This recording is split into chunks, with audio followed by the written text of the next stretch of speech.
I get a lot of questions about how to have healthier hair, and especially from girls that have curly and thick textured hair like me, but this can really work for anyone. So today's video is all about how to stop hair dryness forever. Completely wipe it out of your life, okay? This is how you do it. And I've learned these techniques and tricks for the last 2.5 years that I've been kind of taking better care of my hair. I've tweaked a few things and changed a few things, so I will let you know what I've done to prevent hair dryness. Just for anyone who wants to know, my hair is fresh out the shower and still pretty wet. Here we go. So there's two things you need to do. You need to moisturize your hair. You also need to prevent the moisture from getting sucked out of your hair, okay? 2 steps. Those are 2 steps, and that's all you need to do. But how do you moisturize, and how do you prevent the moisture from getting sucked out of your hair? That's what I'm going to talk about now.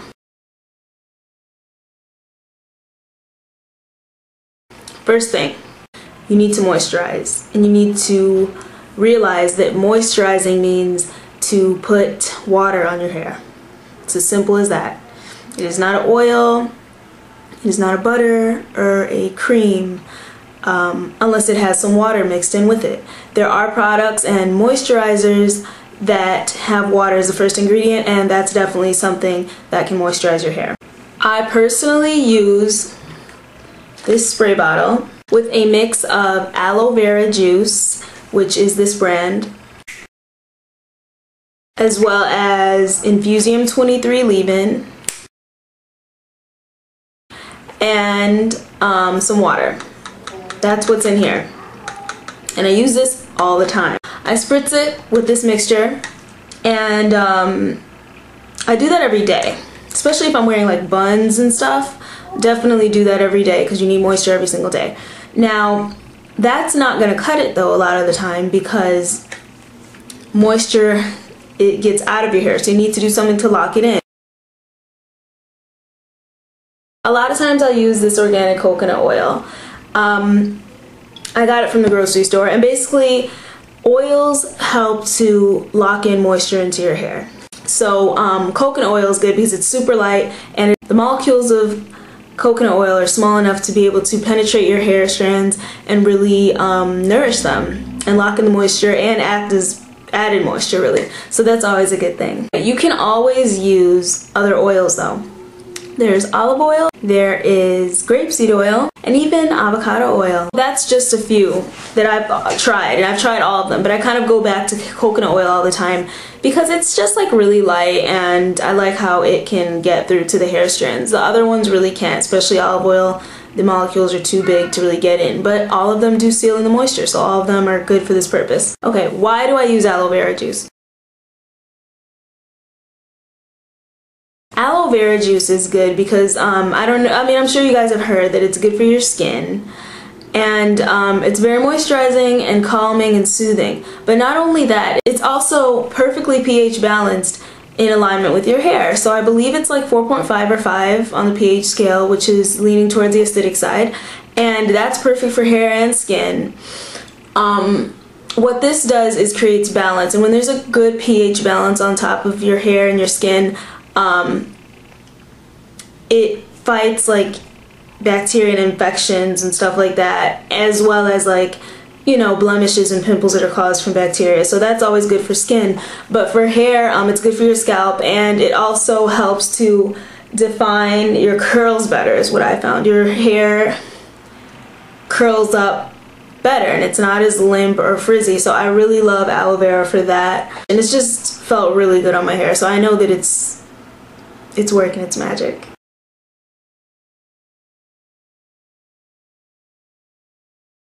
Now, I'm not always going to have my hair natural though. As you guys have seen, I love to flat iron my hair because I love to change my look. So in those cases, how does one moisturize? And the answer is still with a moisturizer that has some water in it. I know people are thinking, oh no, your hair is going to revert. That's not good for the style, and it's just pointless to flat iron your hair and then have it revert that same night and blah blah.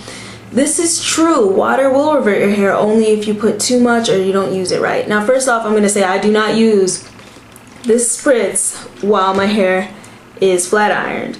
Of course not. Now, that will revert your hair. But what you can use is a moisturizer that is made with water as well as a lot of oils for your hair. Now that's going to do both steps in one. That's going to moisturize and lock in the moisture at the same exact time. So I use the Soft Sheen Carson Shea Butter Green Tea Strengthening Oil Moisturizer. So the first ingredient is aqua, water. Second is soybean oil, coconut oil, and the list goes on and on. Avocado oil, blah, blah, blah. So there's a lot of good things in here. Now what you do though when your hair is straight and you don't want it to revert, you put a little bitty pea-size amount and you get like a nice chunk of hair section and you just get the ends. You just get the ends. That's all you have to do. You do not need to moisturize your entire head of hair from root to tip, especially when it's straight. I mean, yeah, you could hit other areas if you want, depending on how it feels and if it feels like it needs it, but your ends will definitely need it. And I would suggest doing that every night before you wrap your hair up or put it up to preserve your straight style. So this is a good one to moisturize while your hair is flat ironed or straight, or in a style that you've achieved through heat. There are other ones out there, and I will talk about how to choose a moisturizer in another video, but that's the one I use. Now, when you don't have like a style trying to preserve or anything, you definitely want to wet your hair often. I do use the spritz that I've showed you guys, but I also completely get my hair completely soaking wet at least once a week, and that would involve some type of conditioning wash where you just condition your hair and then rinse it out, or an actual wash with shampoo, which I do like every week or week and a half. So definitely want to completely submerge your hair in water and wash / condition your hair at least once a week for just wetting it, conditioning it, and at least once every 2 weeks for actually washing it with shampoo. That's gonna make it so that your hair will not feel dry. For conditioners, sometimes I use this Redken 5th Avenue Extreme Conditioner for like co-washing and stuff, just to rinse it out.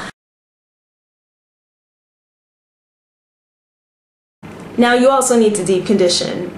Everyone with curly hair knows this. Actually, yeah, you need to get deep condition in any type of hair, really. I love to deep condition with my Ion Color Solutions Deep Daily Conditioner. Okay, it is for colored hair. I do not have colored hair, but it's just extra moisturizing because they assume that when you color your hair it's drier, which is very true. So I love this for that. I love to deep condition with this. For my deep conditioning treatments, I mix in some Jamaican black castor oil with the Ion, and that is a very nourishing conditioner for my hair. It feels really great and I love it. I actually did that last night and I just rinsed it out, so that's why my hair is looking like this right now. So deep conditioning every week would definitely be a must for me to prevent dryness forever.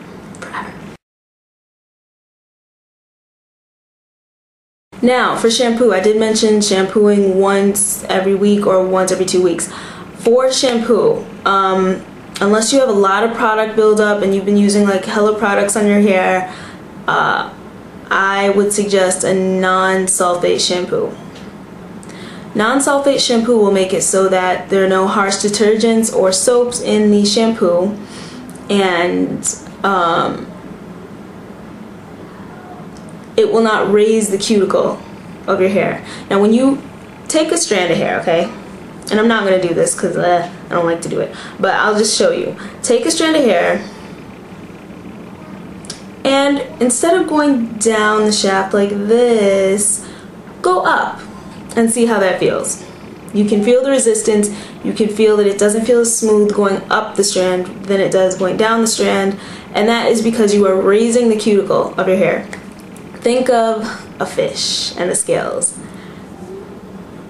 Going in the direction of the scales does not feel bad and it feels probably really smooth. Going the opposite direction raises the scales and it makes it kind of jagged, and that's what your hair really looks like under a microscope when you go up the strand. Now sulfate shampoos will raise the cuticle so that it looks like you've raised the scales. Sulfate shampoos will open the hair shaft of your hair and raise it, and this is needed when you want to really do a deep clean, or when you want to put a color in your hair, or sometimes when you want to do a deep condition, you might want to open the cuticle so that you can get all that in there and then close it back with some cold water, because that's really how you would do that. But if you're just trying to just wash your hair and do like a weekly wash and you don't have all the stuff in your hair and whatever, definitely use a sulfate-free shampoo. Non-sulfate shampoo is a must. Sulfate-free shampoo is a must. And I'm loving right now this Zotos Pure Elements. I saw it at Sally's.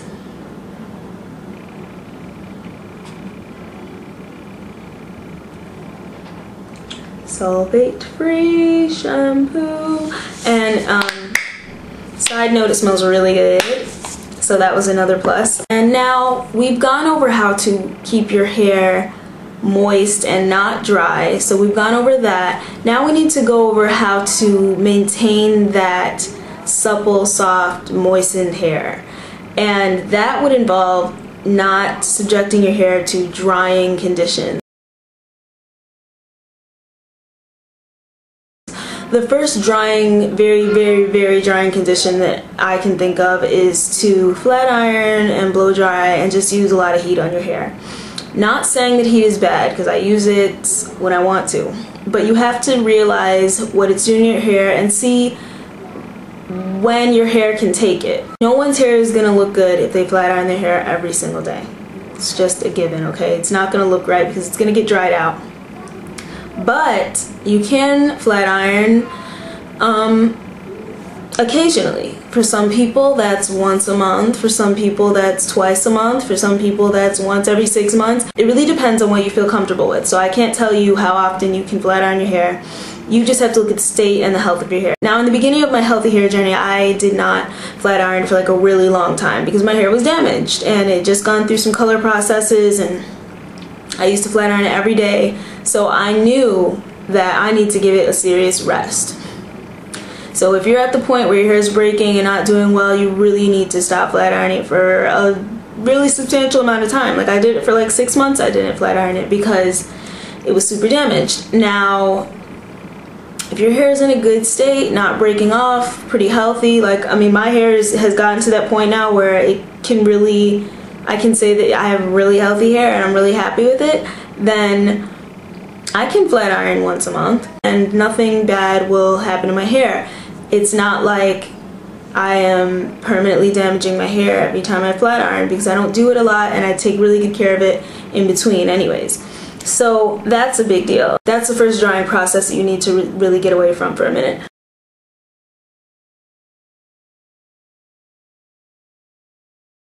The second one is having your hair rubbing against things that are drying. Cotton and other fabrics like that are very drying for your hair. So right now my hair is down and I have a cotton shirt on, so shame on me. But yeah, my hair is wet, so I don't think it's going to be drying out because of that anytime soon. But for instance, during the day, if you want to wear your hair down, I'm not going to say you can't have on a normal shirt, but it would be better if you had on something that was satin or silk. I have this shirt that I like to wear when my hair is straight, just because it is satin and it's really, like, I don't know, my hair just slides and glides on it. It doesn't get caught or dried out on that. Also, I have this satin robe.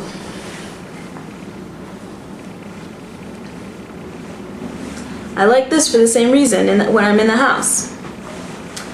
I like this for the same reason when I'm in the house. Some people really don't think it matters if you have your hair tied up at night or not. It may or may not matter. Honestly, I believe that if you really want to do everything in your power to not have dry hair, then you will do this step because it'll help. Now, if you're doing all the other steps and then you skip out on this step, it's not really going to make like that huge of a difference, you know? It just depends. I mean, some of them are more important than others. But I do think that this helped me, and I mean, not as substantially as the other things I mentioned, but you know, it's a step that can help. So here's the satin scarf. I use it most nights, and I just tie my hair up, and it's really simple and easy to use. Another thing I use is this little scarf. That helps. And then when I'm super lazy and I don't feel like doing anything and any tying, use this. It's a black satin bonnet. I don't know where I got it. No, I don't know what the company was called, but I got it from the beauty supply store, and yeah, it was cheap, and it's lasted me for over a year, and it's really simple. I mean, it's a cap, so it's elastic around the edges, so you can just put it on and it stays on all night. So that's what's up. You don't really need to do all of these steps, but the more of them you do, the less dry your hair will be. These are my tips on never dealing with dry hair again and eliminating it forever.